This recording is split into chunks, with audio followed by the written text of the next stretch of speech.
Zažili ste niekedy v živote nespravodlivosť? Hej, nie? Skúsme sa možno tak vhlbiť do svojej minulosti, do chvíľ, kedy sme boli deti, kedy sa nás možno dotkla tá nespravodlivosť, možno, že sme boli súčasťou nejakého sporu, nejakej šikany. Alebo možno neskôr sme vstúpili do nejakých konfliktov, do hádok. Vo chvíli, keď jednoducho sme v tom spore, tak povieme to, čo máme na srdci, snažíme sa čo najlepšie obhájiť, možno veľakrát si pripadáme jednoducho, že sme splietali 5. cez 9. A keď sa trošičku upokojíme, ľahneme na posteľ, tak prídu myšlienky. Čo som povedal? Ako som sa tváril? A čo on povedal? A ako sa on zatváril? A prečo to povedal? A prečo som toto nepovedal? A keby som toto, tak už nech je zajtra, stretnem ho a všetko mu poviem. A si vytvoríme taký dokonalý vzorec argumentov, postojov a mimiky a všetkého možného, že sami v sebe cítime, že toto, keď poviem, vyhrám. A keď sme boli malí, pravdepodobne nás rodičia učili, neoplácaj sa s ním za zlé. Odpusť, prepáč. Preskoč to, nevšímaj si to. Aj vy ste tak boli vychovávaní. A ono, to je správne. Je to správne. Neviem, či je to úplne dopovedanie celej pravdy, ale je to správne. Pretože zrelý človek je vysporiadaný so zlom, ktoré sa deje v jeho živote.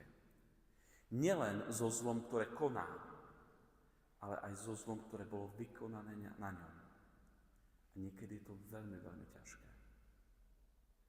Pretože sú chvíle, ktoré sa nedajú len tak obísť. Sú okamihy, ktoré sa nedajú len tak prepáčiť. A tak sú v našom živote okamihy, ktoré jednoducho dokážeme prekročiť, ale sú aj okamihy, ktoré si nesieme dlhé roky vo svojom srdci.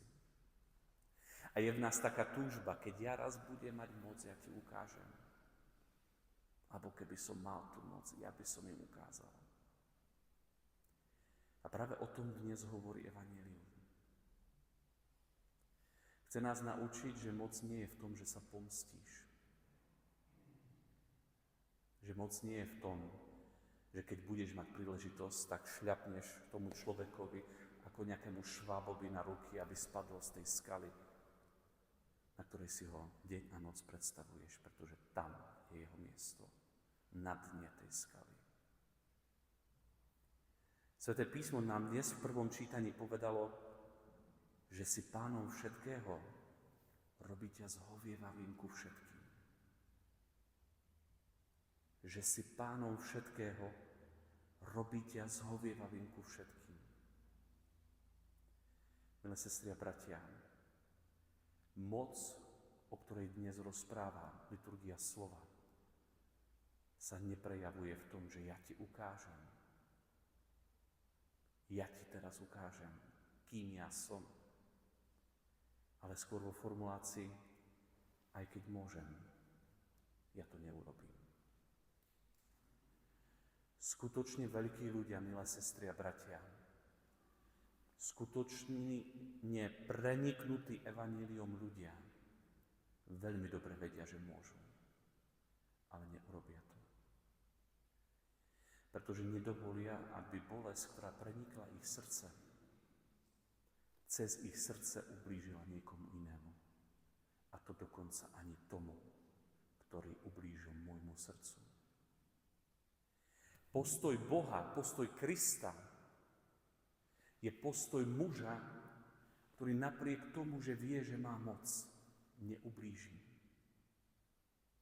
Pretože moc potrebuje mať aj znalosť toho, že je potrebné ju korigovať. Ja som včera, keď som tak scrolloval Instagram, a ja mám takú trošičku niekedy, že sa do toho tak vložím, tak mi vyskočilo také videjko a ja myslím, že vás aj potešilo, bolo také vtipné, zároveň smutné, ale aj poučné si myslím. V Číne je totiž, to sú v niektorých tých oblastiach, lebo Čína je obrovská, celkom veľké záplavy. A to videjko bolo práve z nejakej tej zatopenej oblasti. A bol tam taký most a rozvodnená rieka, ktorá naozaj nebolo vidieť konca kraja, ktorá zmetla zo sveta všetko, čo brala jednoducho. A na tom moste stáli ľudia a bol tam taký bagrík, ktorý mal také vidlice, nie takú tú lopatu, ale také vidlice, ako keby chcel prenášať, ja neviem, napríklad stromy alebo takto, hej. A ten bagrista, ktorý tam bol, vyťahoval z tej rozvodnenej rieky prasiatka. Také fajné, už pripravené na zabíjačku. Bolo ich 8. A bol tam popisok, že v nejakej tej dedinke, ktorú strhla tá voda, jednoducho, samozrejme, tie prasiatka sa dostali do tej vody a oni tak, viete, také, aké sú pekné, ružové, veľké, tak tam tak plávali. A ten bagrista ich vyťahoval, aby ich zachránili. A na konci toho popisu bolo, že musel byť veľmi jemný, aby tie vidlice zároveň nepustili to prasiatko, ale zároveň, aby ho nepripučili. Pretože stačilo iba trošičku a to prasiatko by zomrelo neutopením, ale pri pokuse zachrániť niekoho. Milé sestry a bratia, myslím si, že to je práve odkaz dnešného Božieho slova. Že Boh nás zachraňuje tak, že zároveň do nášho života vstupuje so svojou mocou, ale tak jemne, aby nás nezabil, aby nás nepripučil. Že jeho moc sa prejavuje v tom, že on má tú moc, ale ju nikdy nepoužije proti tomu, ktorého miluje. Pretože Boh človeku nedal moc, aby sme druhých strašili, ale aby sme ich chránili. Boh človeku nikdy nedal svolenie k tomu, aby svoju silu využil na to, aby ukázal slabosť toho druhého. Skutočne mocní muži a ženy tohto sveta v dejinách našho ľudstva totižto iným neukazovali svoju moc tým, že ich ponížili, ale tým, že im ukázali svoju dôstojnosť. Skutočne veľkí ľudia, ktorých som stretol ja vo svojom živote a ktorých ja vnímam ako veľkých, si dokázali so mnou obyčajným človekom sadnúť a porozprávať sa. A v ich prítomnosti som sa nikdy necítil ako menej cenný. To boli ľudia, ktorých som cítil Božieho ducha.